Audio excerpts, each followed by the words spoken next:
We're back, Death Metal Podcast. This is the music edition. So, if you haven't got to check it out, or you have time to check it out during this week, we just did a full interview with Alex from Immolation. So we went over the history of Immolation, Gorephobia, Ruinous, a bunch of unreleased information on there. So check it out. Definitely check it out. Jim Stanek, Alex said, "What's up?" too. He was texting me. I said, "Jim Stanek is in the chat." So what's going on, guys? Yeah, the Mutiated demo, man. I mean, this is a sick French demo. So I figured, being that we were doing the Alex edition interview, that I would do an additional music edition for all you music heads out there. People like you, Ian. You know, I even changed my duds. How would you know? You watched the other one too? You were pretty quiet. What's going on, guys? How's it going? Stepping on angels? That's what I'm saying, bro.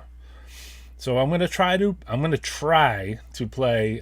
Because someone sent me something dope, like one or two bands. So I'm gonna try to play mostly all old stuff. But there was something that was sent too, this Brundlefly that I want to play. But maybe we'll play it at the end, since it's not 1,000 years old.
What's up, guys? So I like the suggestions that are coming in. There's a lot of good bands being named. I don't know if I'll be able to play them all, but I do have the Crucifier demo. I was probably one of the first people to have it. Actually, they gave it to me at a G Willikers show. So if you were watching the last episode, we were talking a lot about that spot, G Willikers. I remember there was a Profanonica show there. And then I remember Kaz Grant was like going crazy. And right, like not long after that, Crucifier emerged. So I don't know if he had things going on or what, but it was cool. Yeah, earlier the slow band was Lord of Putrefaction. So, and then yes, Supremia, Subconscious Rot. That's what's up, man. So the what do you call it? This is like the demo edition. So we're gonna play like probably just old stuff until the very, very, very, very end. So the Crucifier, yeah, I had that since like it came out, man. It was cool. I went to the first Crucifier show, so like they had like a big inverted cross and stuff, and they brought like a goat and everything, and like it was like a fucking the cops came, so it was like pretty wild shit, man. And it gets wild out in the death metal scene.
from the eyes that once beheld the river.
Incubus. So that's Mike Browning, who played with Morbid Angel and Nocturnus. And then some of the members of the band have passed away now. Gino. Yeah, you gotta get it, bro. Like, this is a good... they only had one release, actually. It's like 3 songs long, but tight. It was put out, and it's pretty rough. Like, you know, like, it's not a very mass-produced item. But, yeah, 7 Metal Inches reissued it on 7-inch. Big time Slayerish? Definitely, dude. Big time early Morbid Angel influence, because you have Mike Browning, so, like, definitely cool occult. They have a very occult sound, which is always good for me. Let's go a little slower.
Mastication. So they were an old band from Sweden.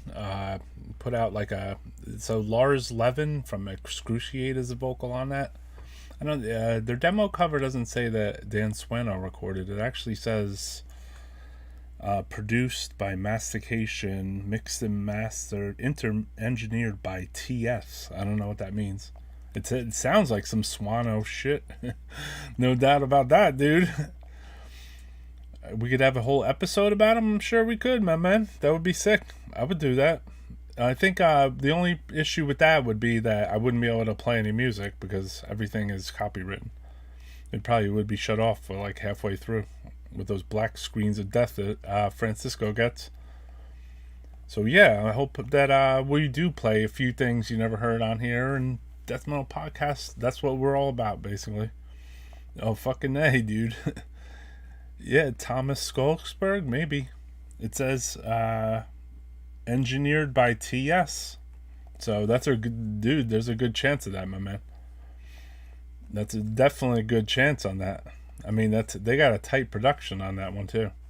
I wanted to while we were in the little interlude during the 13, I figured, you know what? Let me delve into, because this is the demo, like a demo version of the show.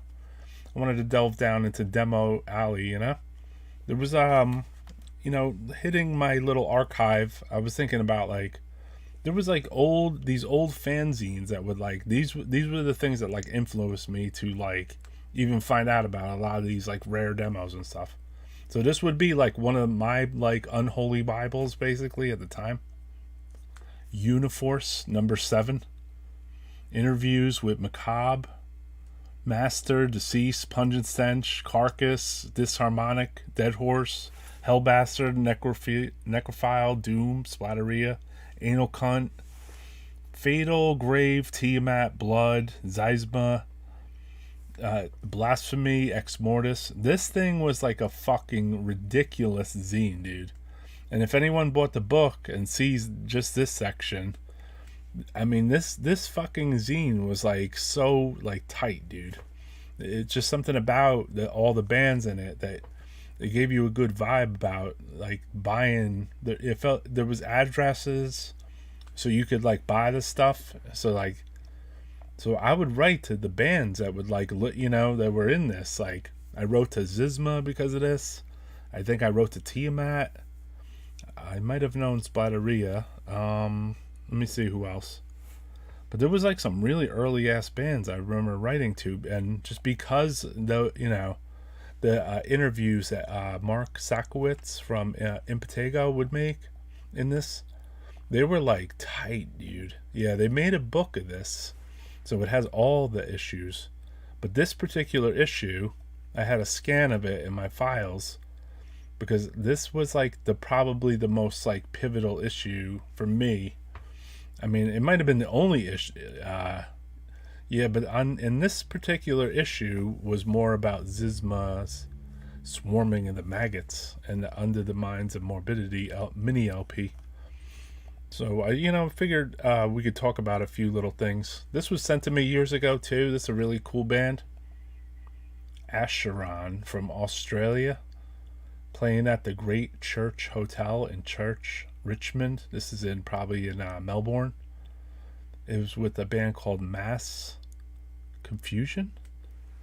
So this is a very old, rare ass flyer sent to me from Acheron, Australia, who put out a really sick ass 7-inch called Deprived of Afterworld.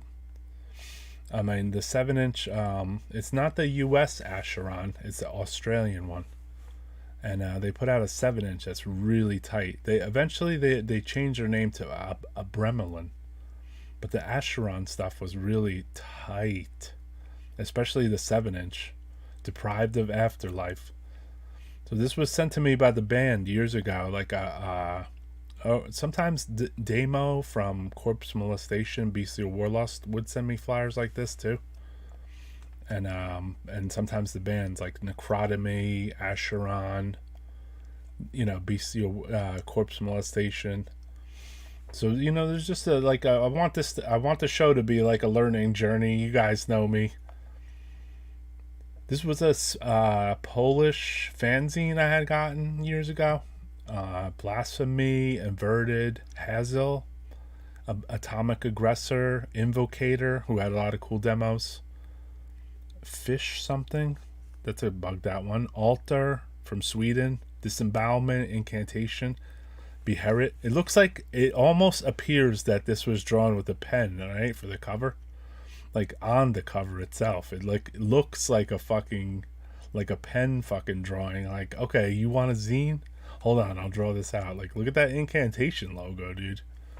That looks like he had drawn it on there, but it was just a blue cover. But with this was Diabolical Noise number 5. So a lot of the Diabolical Noise zines, this was a Polish fanzine. I can see it's hand numbered because I could see the inside out. You could see on the very top corner where the monster is, you could see like a number or something. So that probably means that it's hand numbered.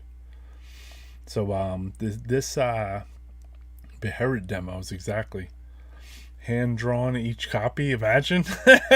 That's what I'm saying. It looks like it, right? So like, you know, it's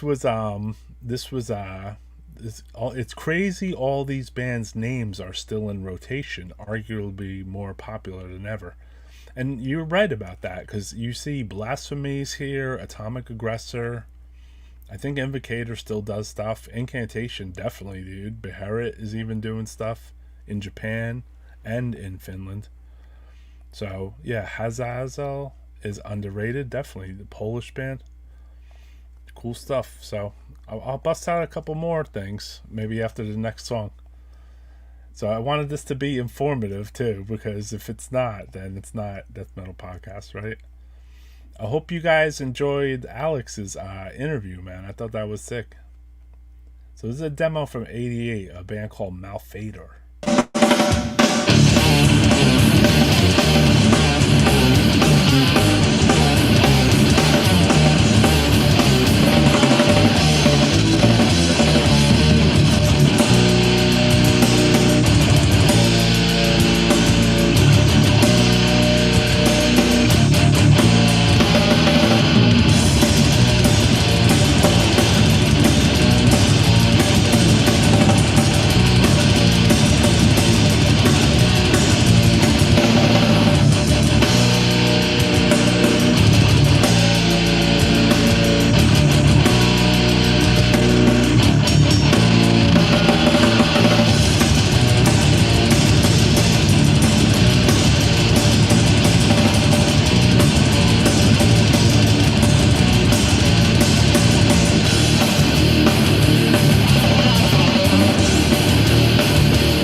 him, of course.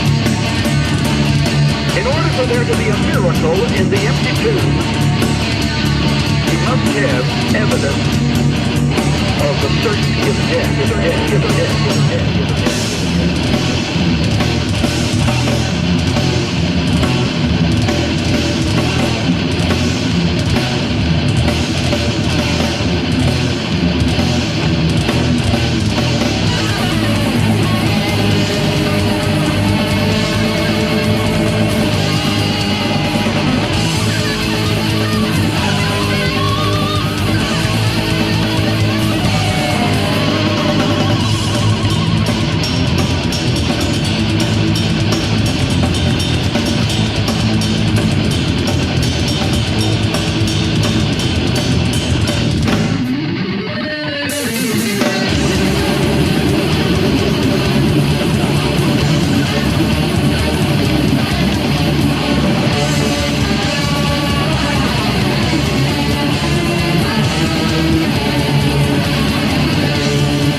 Anarchists from coming up from Mexico.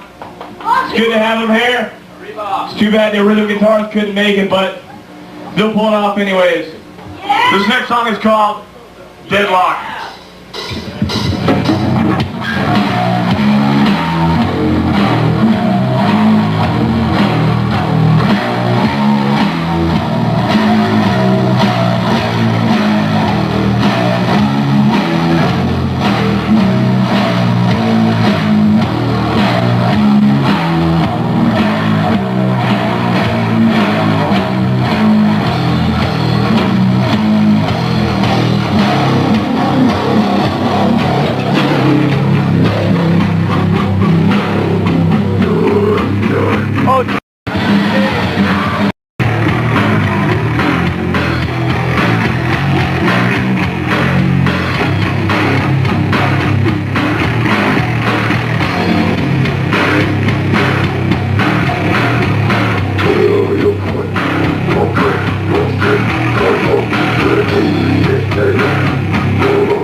All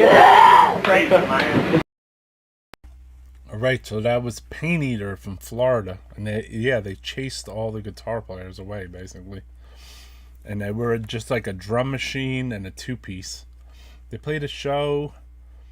I was friendly with them, so like they came to New Jersey and played like I want to call it a mini tour, but it was only 2 shows. And I told them that they were from my town or whatever, Kearney, New Jersey. And I was like, yeah, my band from Kearney, New Jersey. So it was like this pay-to-play place called Studio One.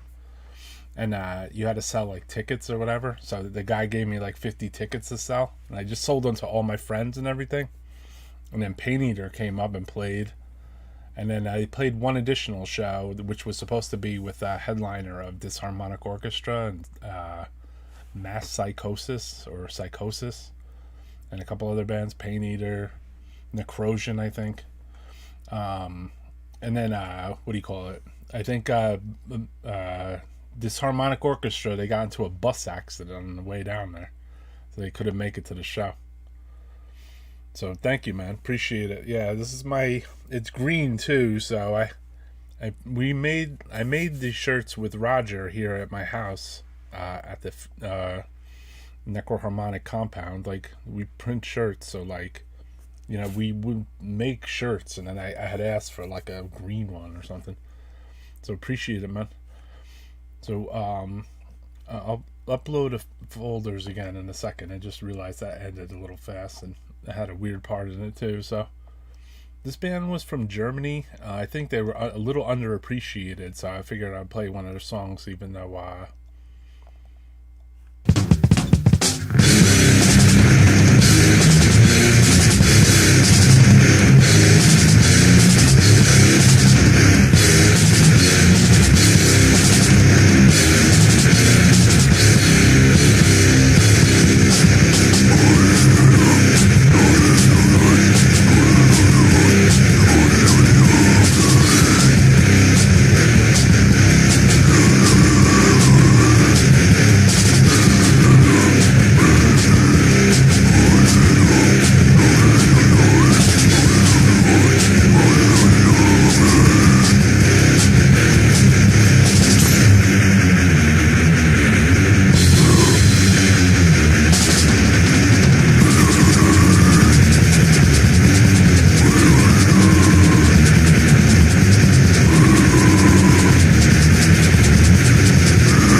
Germany.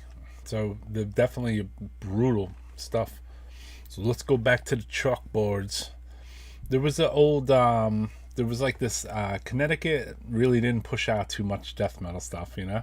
But there was a fanzine, and they put out a couple of cool issues. They were called Adversity fanzine. So there was 2 issues. I think this is the first issue actually. Issue 4. This was a big game changer for Roy Fox here. So April, May issue 1990. So I'm assuming I got it around that time, you know. And then you had interviews in this, and addresses and stuff. So you could write, like I wrote to Cadaver from reading this, and I wrote to Agathocles. Revenant and Deceased I was already kind of familiar with, and at that stage, even like Napalm Death was in a band like you wrote with, you know. And Immolation I was probably calling on a telephone at this point. So shout out to Ross and his mom too. And then they put out this afterwards, another issue 5, November 90. Carcass, Resurrection, Atrocity from Connecticut probably, Disrupt, AC, Mortician, Pain Eater, Chaotic Plague, Unleashed, Namland, Ripping Corpse, 7 Minutes of Nausea. So this is really sick zine, man. Like, tight band, man. Like, somebody was saying earlier, the band's names are still relevant, right? It's like, a lot of these bands' names, this is a 33-year-old zine. And I mean, Carcass, Disrupt, Mortician, Unleashed, you know, Ripping Corpse, even in a way, Skeletal Earth, baby, $2 exactly. So I mean, tight, you know. I mean, Immolation, you know, plays around, and Deceased plays around, and trying to keep it brutal all day, man. I figure, why not show off a little bit of you know, like, just these were just scans in my death metal site files, so I figure, you know, I'll bring a few of these on here and talk about them. We'll probably do this is a different the different Atrocity though. This is Atrocity from Connecticut, but Atrocity Hallucination also is amazing, dude. So I was thinking about doing a full ass like fanzine show. Maybe this is just the sneak peek because I'm just showing you the scan, not the actual zine. So anyway, at one of my other episodes, I don't know if you guys are diehard, you would know this one, but when we did the episode where we were talking about like collectors and stuff, which we're doing another one of those soon. I'm just trying to link up with my man because his work schedule is a little weird, but I found another letter from the dude that used to mail me like vodka for 7 inches or whatever. So like here's his letter, you know. Here's one of them. I am Kirill from Bulgaria. I'm interested in your production stuffs. Wait, does he say stuffs? Yep, stuffs. Now you guys know we weren't bullshitting when we were talking about stuffs. I am into death metal, grindcore, noise, and interested in LPs, demos, t-shirts. I haven't much money, but I can offer in exchange alcohol, vodka, tape, Bulgarian death metal, grindcore, thrash, pure punk. Send your LPs, Bulgarian folk music, Czechoslovakian music if you're interested. Please send and write below. Kirill from Bulgaria. So this was the opening act to mine and Kirill's you know, like connection. Only Stuffs is real. So you could see right here, this is Stuffs.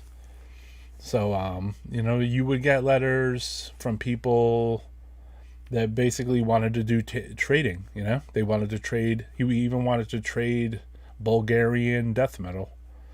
Bulgarian death metal, grindcore, thrash, noise, or punk. And then he offered Bulgarian folk music and Czechoslovakian. I don't know, maybe he just spelled it wrong, but I think he meant Czechoslovakian. So, but I wrote to this dude. I mean, you could see this is a form letter because up at the top it says hello, and then it says Roy, and like kind of a, like just written in pen. So he obviously just photocopied this and sent it to everybody. But I wrote to him, and he sent the fucking vodka, dude. He sent massive, he sent massive amounts, dude. Like, you know how people send records around in these huge ass boxes? Like, these things were fucking huge like that. So they were like huge ass record boxes, man. There was no bullshit, and they were filled with fucking vodka bottles, you know, each in their own little container, like you were getting it from fucking Jack Daniels. I mean, yeah, and I was underage too when I got this, so I mean, I definitely took that shit. What are you kidding? So we're gonna show one more thing, just a picture of a pretty rare, you know, maybe this deserves a Necroharmonic shirt. And then there is going to be a release. Somebody was asking me in the chat. Somebody was asking me to play stuff. Some stuff I have downloaded. Some stuff I don't. I don't do like the request thing. I had the Crucifier actually lined up, so that was easy to play. You know, I just saw this too. Cerberus. So it was an old flyer. This is before Symphony of Grief, where Symphony of Grief, their name was Cerberus. So an old show at G. Willikers with Crucifier, Ceremonium, it looks like, and and Cemetery Earth. So this was an old ass flyer. I don't think Ceremonium played this though, but they're on the flyer. And so even Cerberus might not have played this because they became Symphony of Grief so fast. But they did put out a demo where it had a Cerberus logo on it, because I know I have it. But let's listen. I've been talking to the dude. I'm friends with John Lichko. He was in the other chat actually about doing a release with the old Symphony of Grief stuff right now. So it's just about us pulling it together and just trying to decide what we want to put on there and get the masters and the, visuals and make it Necroharmonic style and make it good, So put out a decent, heavy ass release from a band I'm friends with, I mean, how hard could that be? Let's give the 93 demo a listen.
let's take it back to Texas and look at some old school days of the Texas underground.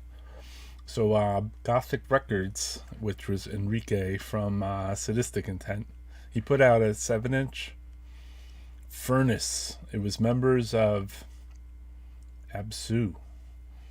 And then this was the biography from back then. DJ Resin, song construction, samples, oil barrels, sheet metal, tape machines. So this was like a 7-inch or something. It was like Cremated Souls or something, I think the 7-inch was called.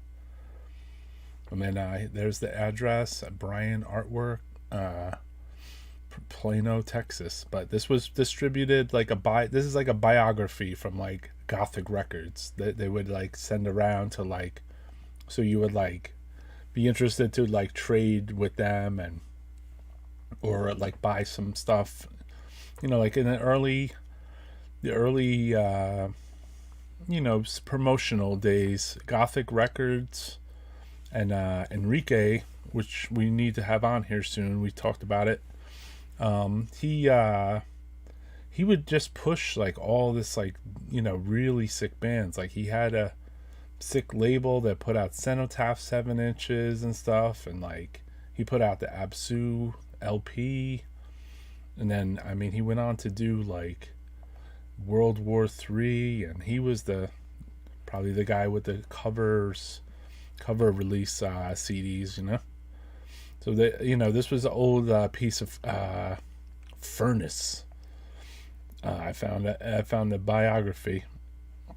Here's a cool. This is the back of a letter, because you can see the letter bleeding through.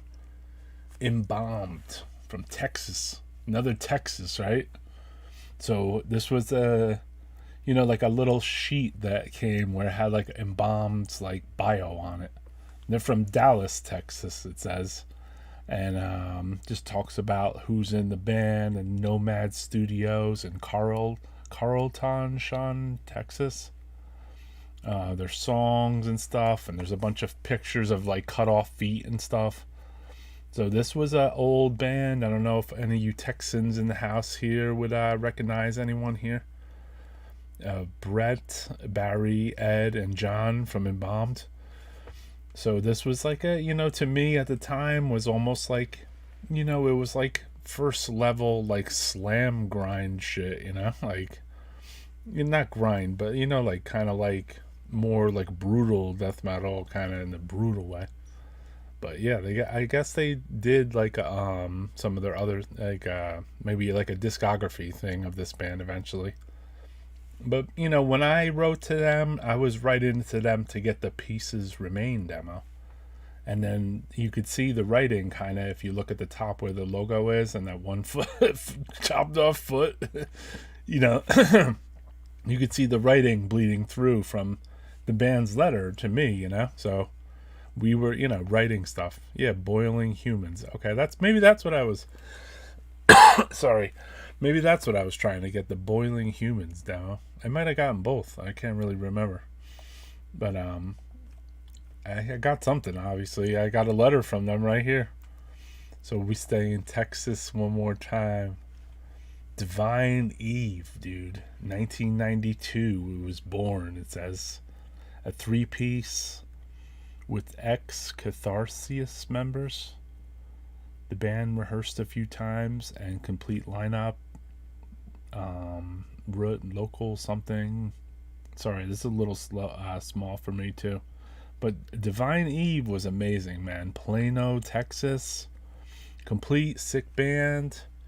Cool dudes. Like the way they handled their game in the underground was tight, because basically they said like they were like from the first like writing with them, they wrote to you and they kind of were like, hey, like would you help distribute our demo, like here's your copy or whatever I bought or traded or whatever we did. Like it's like, here's your copy, but like here's a second copy too, and here's 20 covers for our demo, and if you want you could dub off copies of this, here's the covers for it, and sell it.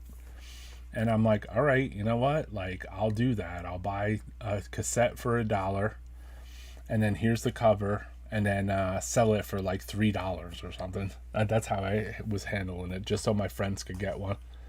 And my friends would buy that Divine Eve demo, man, and they were really tight. The demo was recorded like so good. It was like a better mastering than the friggin' Entomb demo at the time. So for them to write you and be like, here, take the demo, and then like dub it off for your friends, and you know, like in an underground way, no hatred of money or any kind of bullshit, be like, here, like, you know, get it, if you can get our stuff around, that would be awesome, dude, you know, and like take 20 copies and dupe it off and make money for yourself or something, you know, which obviously at the time, you know, you didn't make even $5 for a tape. It was more like $3. So check it out.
Death Metal Podcast. Trying to bring on the Texas hard, right? Francisco, congrats, you Texans today. Bomb is sick, and Divine Eve, all that stuff, man. Good stuff. Good bands, man. Appreciate the state, because if it puts out good death metal, we represent to say, give you your props. Hell Preacher.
Hell Preacher from Texas.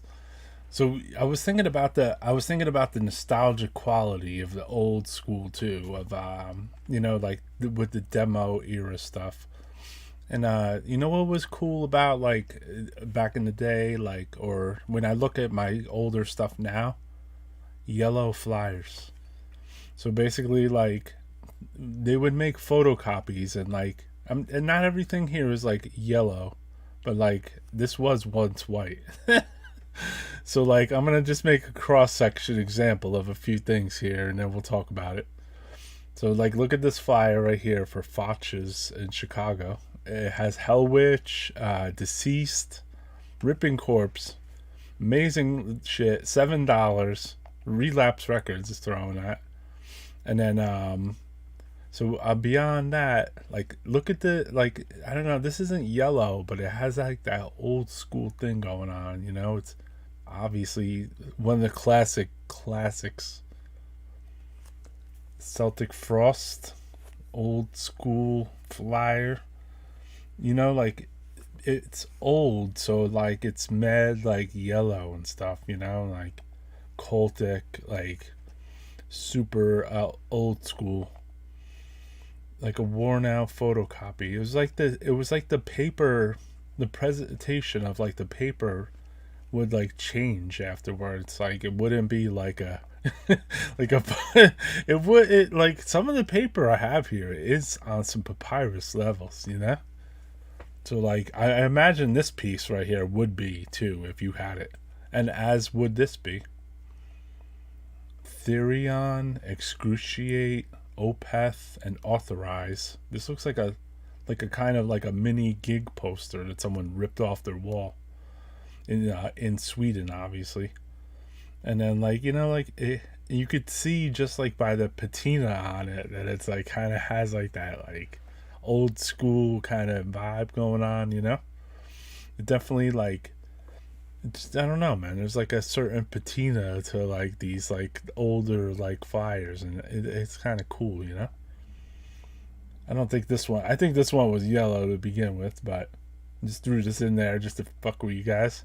Hatred, the old South Orange, New Jersey, fucking old school, man. I like, you know, some of the old school New Jersey shit was cool. They had, you know, we had Regurgitation, and we had just a bunch of weird, cool bands that were Jersey bound, you know. There was a show in Jersey years ago at this place called Escapades, and in '88. And you think back far enough, in '88, that was such a long time ago for this show to go down. And this is probably one of the most classic live shows for like black death metal, and it happened in New Jersey, and it was recorded.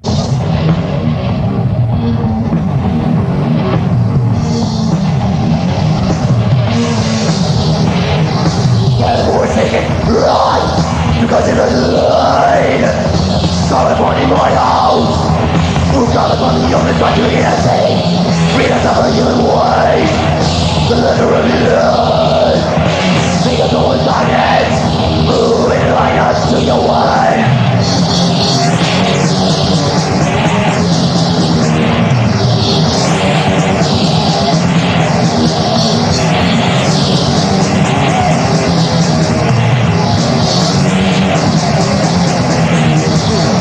Dirty world of righteousness, dreams of life before. Watching what fills up the room, the meeting on the earth. Shadows just beats and beats, lost for centuries. Lord of death, my son, you God who spit a bird. Count yourself for the life that we may receive. Give the people guilty, the those who see.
New Jersey.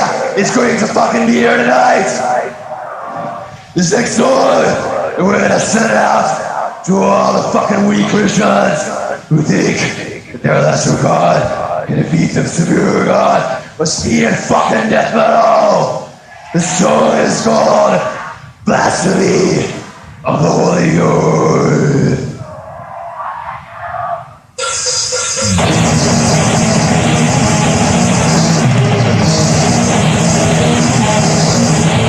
I am the God of God, master of the art, getting right, yeah, rise in the blood.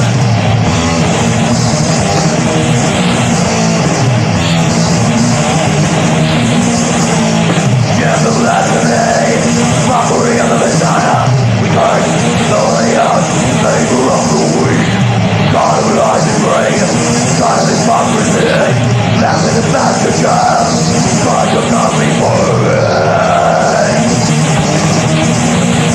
Back in the ghost, back in the ghost, back in the ghost, back in the Holy Ghost.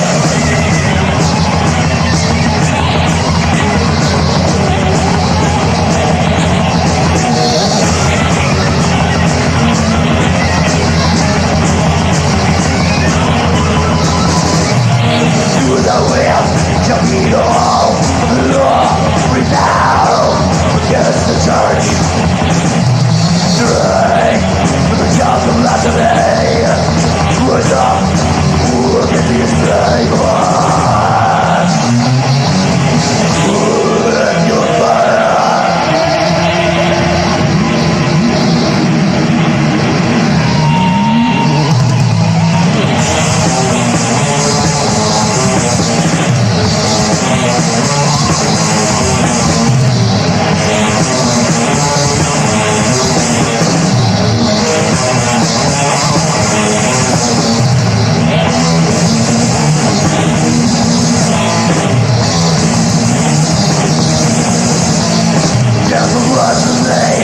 Mockery of the Messiah, Christ, the Holy Ghost, labor of the weak, God of lies and grace, God of hypocrisy, laugh at the bastard child, God shall come before me. Back in the ghost, back in the ghost, back in the ghost, back in the Holy Ghost.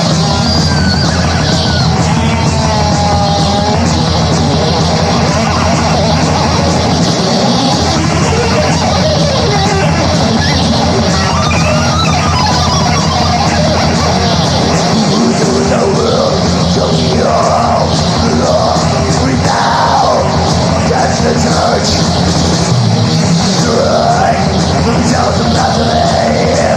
Rise up, death is labor.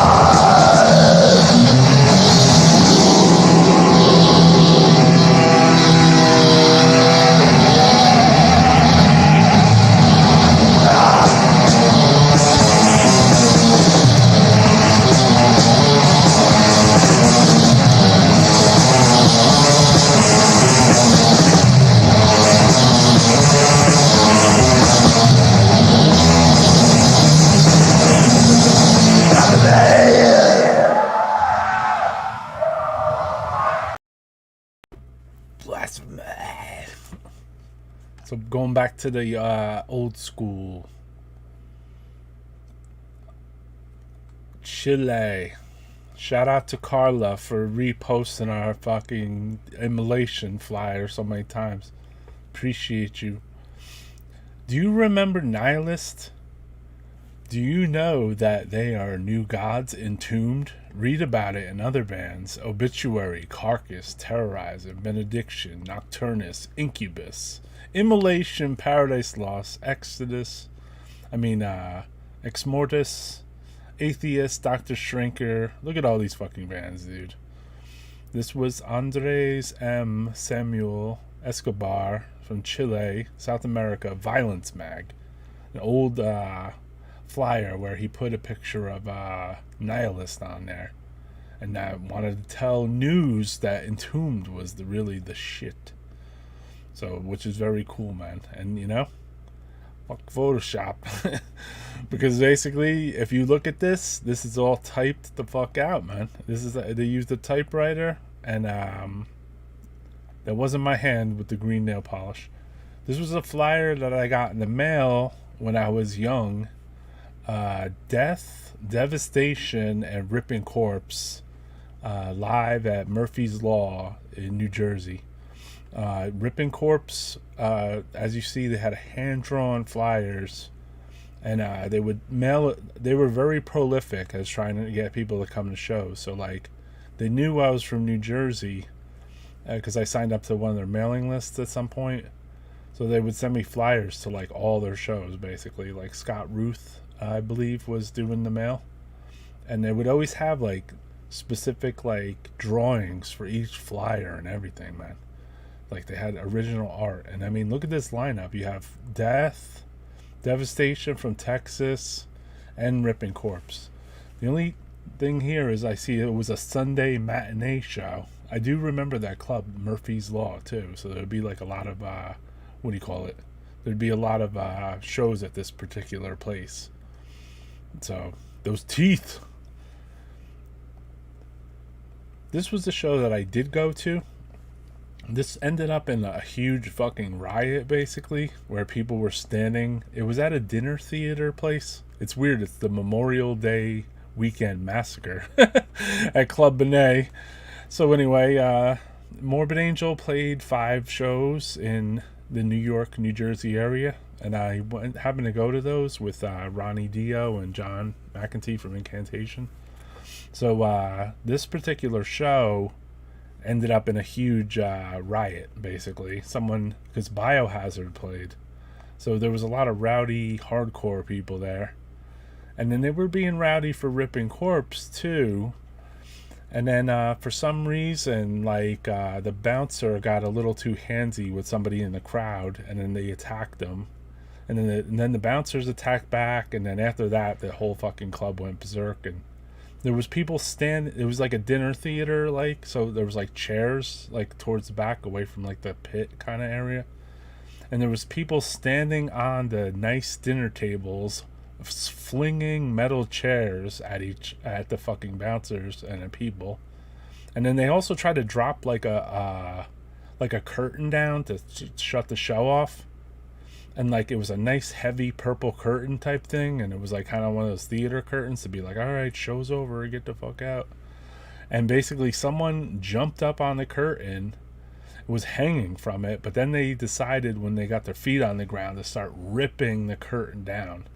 So I guess at that stage I went to leave, and there was someone stabbed in the lobby, and he was like, I'm gonna own fucking this place, fuck Club Benet. So yeah, man, look at the old school, the old schoolness of this flyer is just a cult. So I just wanted to show you guys. Obviously in the last video there was something cool too, so we're gonna wrap up pretty soon. I did that interview earlier with Alex, if you guys want to check it out.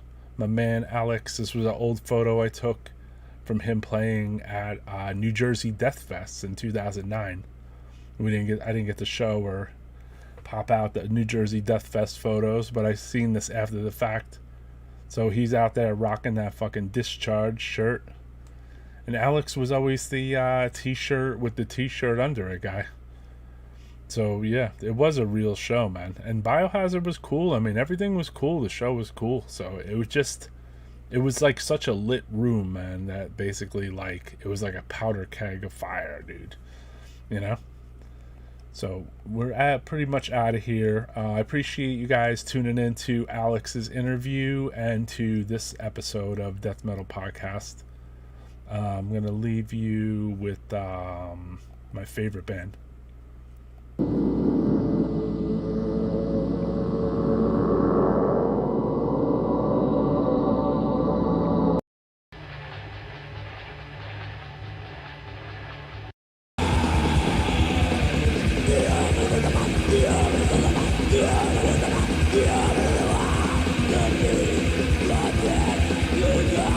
We'll